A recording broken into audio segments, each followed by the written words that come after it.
اختلاف فکر کی دو حقیقی وجوہات۔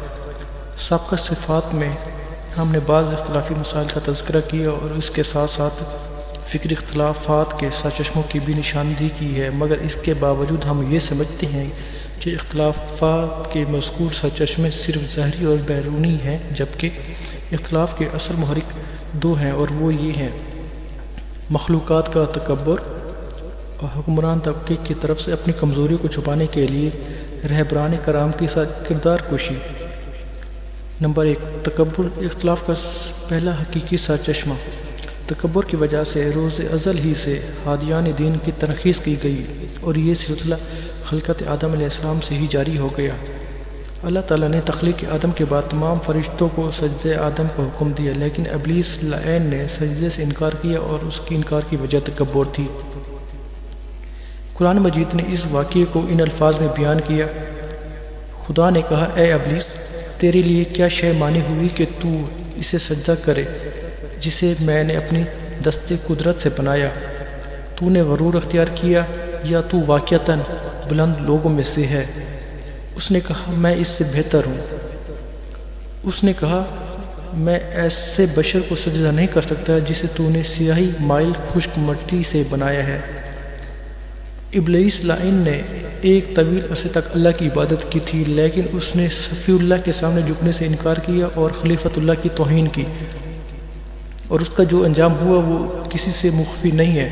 ابلیس کی طرح ہر دور میں کفار انبیاء کرام علیہ السلام کی توہین کرتے تھے اور انہیں اپنے جیسا بشر کہہ کر ان کے مقام کی تنقیص کرتے تھے۔ ایسی مثالوں سے قرآن مجید بھرا ہوا ہے۔ حضرت نوح علیہ السلام کی قوم نے ان سے کہا، ہم تجھے اپنے جیسا ہی ایک بشر سمجھتے ہیں، ہم اپنے اوپر تمہاری کسی فضیلت کے قائل نہیں ہیں، تم لوگ بس ہم جیسے ہی بشر ہو۔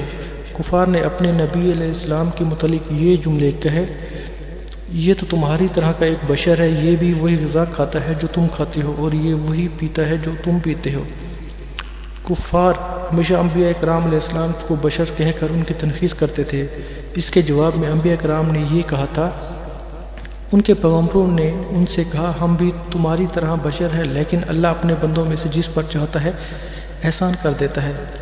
متکبرین نے خاتم الانبیاء صلی اللہ علیہ وسلم کے ساتھ بھی پرانی روش جاری رکھی اور اپنے آپ کو بڑا ثابت کرنے کے لیے انہیں اپنے سے کمتر سمجھا، اور اس کے فکر حامل صرف کفار ہی نہیں بلکہ کلمہ پڑھنے والوں میں سے بھی ایسے افراد موجود تھے، جس کی مثال ہمیں ذی الخو یسرا کے واقعے میں ملتی ہے۔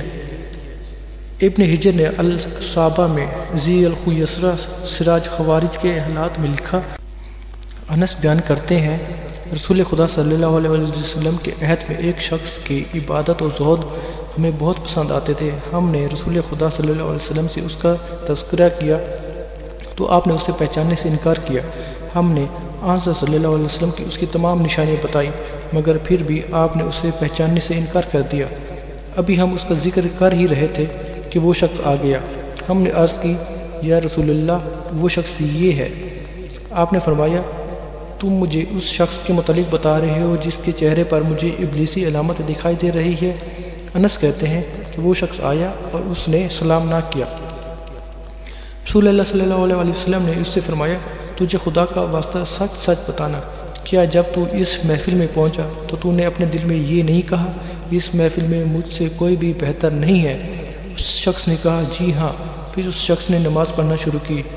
رسول خدا نے فرمایا، کوئی ہے جو اسے قتل کرے؟ اور حدیث کے آخر میں ہے کہ حضرت صلی اللہ علیہ وسلم نے فرمایا، اگر یہ شخص قتل ہو جاتا تو میری امت میں اشخاص کا کبھی اختلاف نہ ہوتا۔ متکبرین کا یہ تکبر آج تک ہمیں دکھائی دے رہا ہے، اور ہم نے سعودی عرب کے شہر رماح میں یہ الفاظ خود اپنے کانوں سے سنے تھے: محمد کیا ہے؟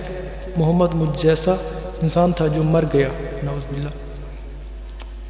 خلاصہ بحث، ابلیس لعین نے عذرائے تکبر خدا کے نمائندے کی توہین کی اور بشر کہہ کر ان کے سجدے سے انکار کر دیا۔ قوم نوح اور قوم عاد و ثمود نے بھی انبیاء کرام علیہ السلام کی عظمت کو یہ کہہ کر رد کر دیا کہ ہم جیسے معمولی انسان ہیں۔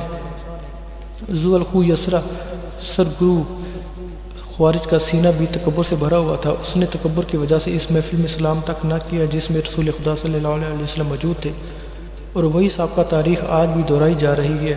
مذکورہ بالا مثالوں سے ثابت ہوتا ہے کہ انبیاء کرام اور حادیان دین کی تنخیص کا حقیقی محرک جذبہ تک